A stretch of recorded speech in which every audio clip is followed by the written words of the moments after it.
আগের দিন ইস্টবেঙ্গল, আজ মোহনবাগান, সেই score line 8-0। That's a huge score line. এবং ডেফিনেটলি একটা বড় সিজন শুরু হওয়ার আগে এই ধরনের স্কোর লাইন বা প্লেয়ারদের গোলের মধ্যে থাকা ডেফিনেটলি বড় টিমগুলোর জন্য একটা মোটিভেশনের কাজ করবে। এবার আসবো ম্যাচের প্রসঙ্গে।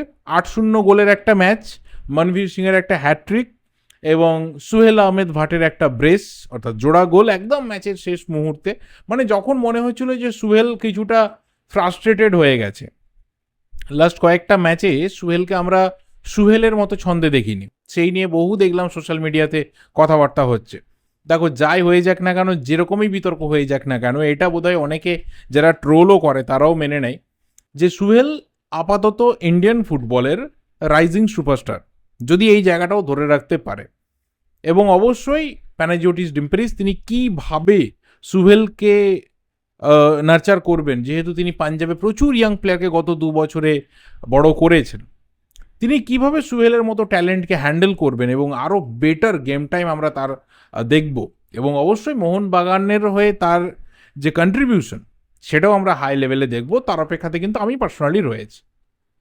এবং এই যে 8-0 গোলের একটা ম্যাচ, যেখানে 7টা গোল প্লেয়ারদের পা থেকে এসেছে, একটা ওন গোল হয়েছে, সাউথ ইউনাইটেড এফসিকে দেখে একবারের জন্য খুব বেশি মনে হয়নি যে এই টিমটার মধ্যে সাম কাইন্ড অফ মোটিভেশন রয়েছে, they can play a very good football. আমার অন্ততপক্ষে পার্সোনালি মনে হয়নি। কারণ উল্টো দিকে মোহনবাগানের এই যে টিমটা যা নেমেছিল, তার স্ট্যাচারটাই এতটা হাই, তার লেভেলটাই এতটা হাই, বেঞ্চটা এতটা স্ট্রং, যে সেই টিমটার এগেনস্টে অনেক বড় বড় টিমের পেরে ওঠা যেখানে মুশকিল, সেখানে এই সাউথ ইউনাইটেডের ইয়াং বাচ্চা বাচ্চা ইন্ডিয়ান প্লেয়ারদের পেরে ওঠাটা খুবই অস্বাভাবিক একটা ব্যাপার। আবার এটাও মাথায় রাখতে হবে যে মোহনবাগানের এই টিমটা মানে পুরোপুরি কমপ্লিটও নয়, কিন্তু যে টিমটা ধরো নেমেছিল বা বেঞ্চে যে স্ট্রেংথ ছিল, এখানে তো আরও কয়েকটা অ্যাডিশন হবে, যেমন বিদেশি player Samir Zelkovic, Miguel Figueira, নতুন একজন বিদেশি player Jamie Maclaren, লালিয়ান Zuala Chhangte, Apuia আজকে খেলেনি, তো এরকম অনেক প্লেয়ার অ্যাড হবে।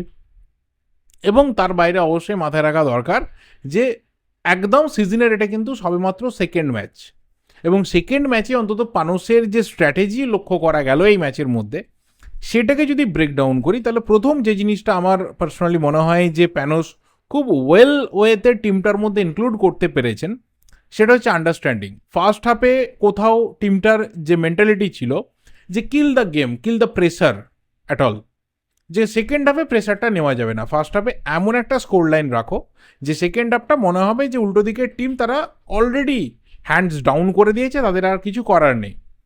এবং সেটাই কিন্তু ফার্স্ট হাফে হয়েছে। কিল দ্য গেম একটা মাইন্ডে ফুটবল খেলেছে মোহনবাগান প্লেয়াররা, এবং সেকেন্ড হাফে অনেক বেশি কম্প্যাক্ট ফুটবল খেলেছে। হয়তো অনেকের মনে হতে পারে যে খেলাটা স্লো ডাউন হয়ে গেল, একটু ঢিমে তালে চলে গেল, র্যাদার আমার মনে হয়েছে একটু অনেক বেশি আন্ডারস্ট্যান্ডিংয়ের ম্যাচ হয়েছে। প্লেয়ারদের পজিশন তিনি সুইচ করেছেন। আমরা একটা সময় দেখলাম যে অভিমিতাই চলে গেল left back, Subhasish was playing at the right back. এবং কোথাও এই যে হঠাৎ করে পজিশনটা সুইচ করে দেওয়া, উইংয়ে পজিশন সুইচ করছেন, সাহাল আব্দুল সামাদকে অনেক বেশি আপফ্রন্টে দিচ্ছেন, অনিরুদ্ধ থাপাকে অনেক বেশি অ্যাটাকিং মিডফিল্ড করে দিচ্ছেন, আবার অনেক সময় দেখছি সাহাল আব্দুল সামাদ নিচে নেমে আসছে, হোল্ড করছে, উইং দিয়ে যাচ্ছে, ড্র্যাজিচ বারবার উইং সুইচ করেছে, মনভীর একদম টিপিক্যাল নাম্বার 9 পজিশনে খেলেছে, সেই অর্থে উইং দিয়ে যায়নি। এই যে তিনি পজিশনগুলোকে সুইচ করেছেন, সেটাই কোথাও আমার মনে হয় যে তার আপাতত প্রাইমারি স্ট্র্যাটেজি, যে কোনো প্লেয়ারকে আমি একটা সিঙ্গেল পজিশনে বেঁধে রাখবো না, তাকে কোথাও কিন্তু মাল্টিপল পজিশনে দায়িত্ব নিতে হবে, যাতে কোনো একটা পজিশন যদি দেখা যায় যে সেই দিনকে অন্য কোনো একটি প্লেয়ার ক্লিক করছে না, তাহলে যাকে আমি আরও তৈরি করলাম বা এই টিমটার যে কম্বিনেশনটা তৈরি করলাম, সেটা খুব ওয়েল ওয়েতে এখানে ক্লিক করবে। 1 নম্বর। 2 নম্বর যে জিনিসটা আমি ফিল করেছি সেটা হচ্ছে গত সিজন অবধি, আমি জানি না এটা এর পরের ম্যাচ থেকে কি হবে, হয়তো চেঞ্জও হয়ে যেতে পারে, কিন্তু গত সিজন অবধি যে প্রবণতা বহু মোহনবাগান প্লেয়ারদের মধ্যে ছিল, হয়তো এটা অনেকেই নোটিস করেছে, ডার্বিতেও নোটিস করেছে, আজকের ম্যাচেও তো অবশ্যই নোটিস করেছে, যেখানে আজকের ম্যাচে ওই প্রবণতা ফিরিয়ে আনার সুযোগ ছিল, সেটা হচ্ছে বক্সের বাইরে থেকে আননেসেসারি লং রেঞ্জার শট নেওয়া, যেটা অনেক সময় কাজে লাগতো না, বা অনেক সময় দেখে মনে হয়েছে যে টু আর্লি একটা শট নিয়ে নিল, এখান থেকে একটা ভালো অ্যাটাক জেনারেট হতে পারতো, এখান থেকে আরও 2-4টে পাস টিমমেটরা খেলতে পারতো, কোথাও খেলানো যেতে পারতো। সেই ডিসিশন মেকিংয়ের একটা প্রবলেম ছিল। আমি এই দুটো ম্যাচে দেখলাম যে প্যানোস কিন্তু এই জায়গাটাকে অনেকটা কন্ট্রোল করার চেষ্টা করেছেন। এবং ৩ নম্বর আরও একটা জায়গা যেটা আমি নোটিস করলাম সেটা হচ্ছে তিনি মোস্ট অফ দ্য টাইম, আমি জানি না আরও কঠিন প্রতিপক্ষ এলে কী হবে, এটা ডার্বিতেও আমি কিছুটা লক্ষ্য করেছি, তিনি একটু হাই লাইন খেলাতে পছন্দ করছেন। যেহেতু এই টিমটার মধ্যে এতটাই ভার্সেটাইলিটি রয়েছে, এই টিমটার মধ্যে আপফ্রন্টে এতটাই বলকে হোল্ড করা এবং বল রিকভারি করার ক্ষমতা প্লেয়ারদের মধ্যে রয়েছে, সেই কারণে হয়তো তিনি এই রিস্কটা নিতে পারেন।